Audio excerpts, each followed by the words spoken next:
في ربع ساعه. ان شاء الله يعني الوصفه دي تعجبكم. هنعمل مع بعض صينيه كوسه في الفرن باللحمه. مقاديرها طبعا سهله وبسيطه جدا، وكمان انتوا عارفين فايده الكوسه جميله جدا للمعده وحلوه جدا كمان للذاكره، يعني فيها فوائد كتيره وحلوه جدا. هنعمل ايه بقى؟ المقادير بتاعتنا هنقول على المقادير. معايا لحمه، اللحمه طبعا على حسب ما انت هتجيبي، كيلو ونص 2 كيلو براحتك خالص في اللحمه. معانا عصير طماطم. عصير الطماطم ده انا ضاربه فيه ايه، حاطه فيه قرنين فلفل، وانا بضرب الطماطم دي في الخلاط، حاطه معاها قرنين فلفل وكام فص توم. تمام كده. معانا كمان بصلتين متقطعين جوانح كده زي ما انتم شايفين، وقطعه توم صغيره هنحتاجها عشان اللحمه. معانا بقى الدهون اللي بتبقى مع اللحمه هنحتاجها برده، وانا بشوح اللحمه فيها قطعه صغيره من الدهون. ومعانا الكوسه زي ما انتم شايفين كده، انا جايباها كوسه طازه وخضراء. عاملاها ازاي؟ بجيبها صغيره، ما تجيبهاش كبيره قوي يعني. عاملاها طبعا بالمقوار كده، الخطوط اللي هي فيها زي ما انتم شايفين بتديها منظر حلو. وبقطعها كمان بطريقه كويسه جدا، هوريكم الطريقه برده قبل ما نبدا نعمل الوصفه بتاعتنا. انا مقطعاها زي ما انتم شايفين كده، تقطعيها بالشكل ده اهي. قطعها قدامكم طبعا، انا غسلاها، تغسلها مره قبل ما تعملها كده في الخطوط بتاعتها دي، تغسلها كويس جدا عشان بيبقى فيها ساعات رمله. وبعد كده تروحي عاملاها بالمقوار وتغسليها تاني برده. هنقطعها كده زي سمبوكسات اهي، بتدي منظر حلو. يعني انا شايفه ان في الصينيه بنقطعها كده تبقى كويسه جدا. لو هتعمليها صينيه، لو هتعمليها مثلا طبيخ او حاجه بتقطعيها مكعبات اهي كده. شايفين سهله جدا خالص، ما تاخدش اي وقت، سريعه سريع كده اهي. ما تخليهاش رقيقه عشان ما تتهريش منك، لازم تخليها السمك بتاعها ده. شايفين السمك اهو كده اهي. تاني هخلص بقى كده ونروح على البوتاجاز مع بعض عشان نشوح اللحمه، وهخلص تقطيع الحاجات دي كلها، ويلا بينا على البوتاجاز عشان نشوح اللحمه بتاعتنا. كده يا جماعه بقى هنبدا نشوح اللحمه بتاعتنا. انا ما بسلقهاش، باخدها تشويحه كده، هوريها لكم طبعا. معانا الدهن، كميه الدهن اللي انا قلت عليها، وايضا اللي على صينيه هنحطها بسم الله الرحمن الرحيم عشان تسيح، بتدي طعم وشمخه جميله جدا لصينيه الكوسه. هنسيحها بس كده شويه، وبعد كده نضيف لها شويه زيت طبعا، زيت ذره. ريحه طبعا الدهن ده اللي بيجي مع اللحمه بتاع اللحمه بيبقى جميل جدا. في ناس بتعملها بدهن ضاني، بس بيبقى ليه ريحه شديده شويه.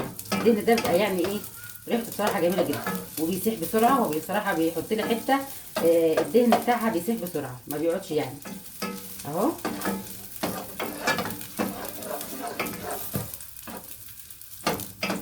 تحمر بس كده شويه.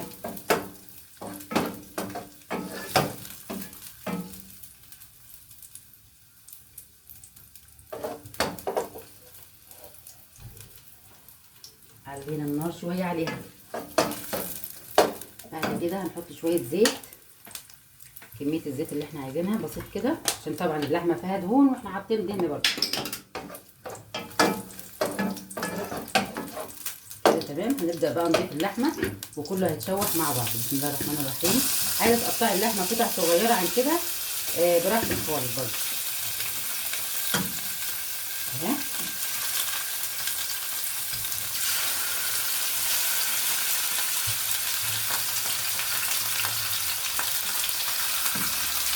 بسم الله الرحمن الرحيم. مش هقلبها طبعا لحد ما هي ايه، تاخد بس لون من تحت، وبعد كده هقلبها.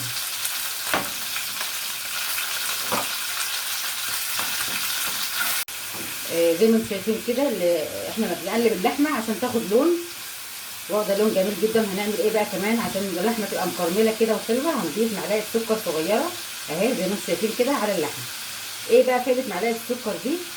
بتدي كرمله جميله جدا ولون حلو للحمه طبعا، وما بتعملهاش اي حاجه. ما تقوليش بقى احنا هنضيف سكر، لا، السكر بيديها كرمله جميله جدا وطعم لذيذ كمان. هنفضل طبعا نقلب فيها كده لحد ما تاخد لون كلها مختلف وتحمر اهي. زي ما انتم شايفين طبعا اللون اختلف عن ما احنا حطيناه في الاول. انا عملت اللحمه قبل كده قدامكم، بس كنت ما حطيتش سكر عليها. السكر طبعا زي ما بقول لكم كده بيدي كرمله جميله جدا للحمه وطعم حلو، ولون كمان ذهبي كده وحلو برضه. هتشوفوا قدامكم بدات تاخد لون اهي محمر كده زي ما انتم شايفين. اللحمه يا جماعه بتاخد لون اهي معانا، شايفين ما شاء الله. اللهم صل وسلم وبارك على سيدنا محمد وعلى اله وصحبه وسلم. والريحه بقى مش عايزه اقول لك. كده خلاص خدت اللون اللي احنا عايزينه. عايزين بقى نعمل ايه؟ هنضيف عليها البصل اهو، بسم الله الرحمن الرحيم، والثوم.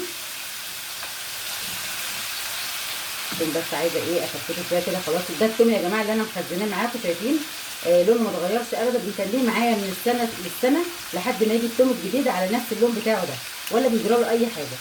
بس تحطيه في الفريزر وتعمليه مكعبات زي ما انا قلت لك كده. كده تمام. نقلب بقى كل الكلام الحلو الخطير ده. يا سلام يا سلام يا سلام مع بعض. الريحه بقى ما اقولكوش يا جماعه. على السريع كده، كل حاجه على السريع طبعا، ما خدتش حاجه خالص. والريحه زي ما بقول لكم خطيره خطيره. وعايزاكم تجربوا الطريقه دي في اللحمه. يعني ممكن لو مش عايز تعملي معاها طبيخ او خضار، قصدي او خضار معاها، ممكن تعمليها بنفس الطريقه اللي بقول لك عليها دي، بس تقطعيها قطع صغيره. بس طبعا هتبقى زي عامله زي كده الحله، بتزوديها ميه وعليها البصل بقى والحاجات دي كلها، وممكن تحطي معاها فلفل وتبقى ايه بقى. انا طبعا هفضل اقلب في التقليبه دي كلها لحد ما البصل يدبل، وبعد كده هوريكم هنعمل ايه. البهارات بقى يا جماعه بتاعتنا: معلقه فلفل اسود كبيره، ومعلقه صغيره من بهارات اللحمه. هنضيفها بقى على مش هنضيف طبعا ملح دلوقتي خالص، احنا كده بنضيف بس البهارات بتاعتنا. نوطي النار شويه بس ونقلب التقليبه. شايفين انتوا يا جماعه الجمال؟ شايفين الجمال والحلويات والريحه الخطيره اهي. البصل طبعا زي ما انتم شايفين بدأ يكرمل هو كمان، وخد لون ذهبي زي اللحمه، وحاجه خطيره جدا اهي.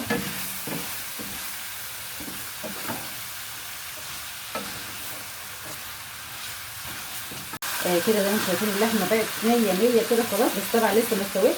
هنكمل سواها مع الكوسه طبعا. خلاص كده هطفي عليها. وهنعمل ايه بعد كده؟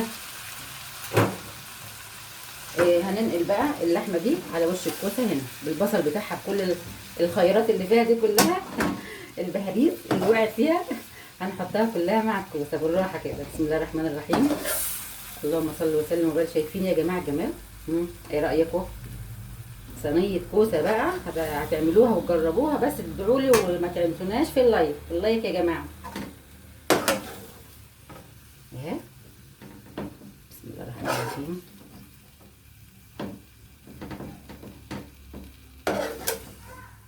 وشايفين بقى الكرمله بتاعت اللحمه واخده لون جميل ازاي من معلقه السكر اللي احنا حطيناها الصغيره. ما تذكرش اصلا، يعني مش هتخلي ليها طعم. هي اصلا كده كده الكوسه بتبقى مسكره، والبصل بيدي تسكيره حلوه برده للكوسه. هنعمل بقى ايه كمان؟ مش هنرمي طبعا البهاريز دي، هنستفاد بيها. هنعمل بقى ايه؟ ثواني. هناخد شويه بقى من الصلصه بتاعتنا دي الجميله. بسم الله الرحمن الرحيم. ونحطها هنا اهي.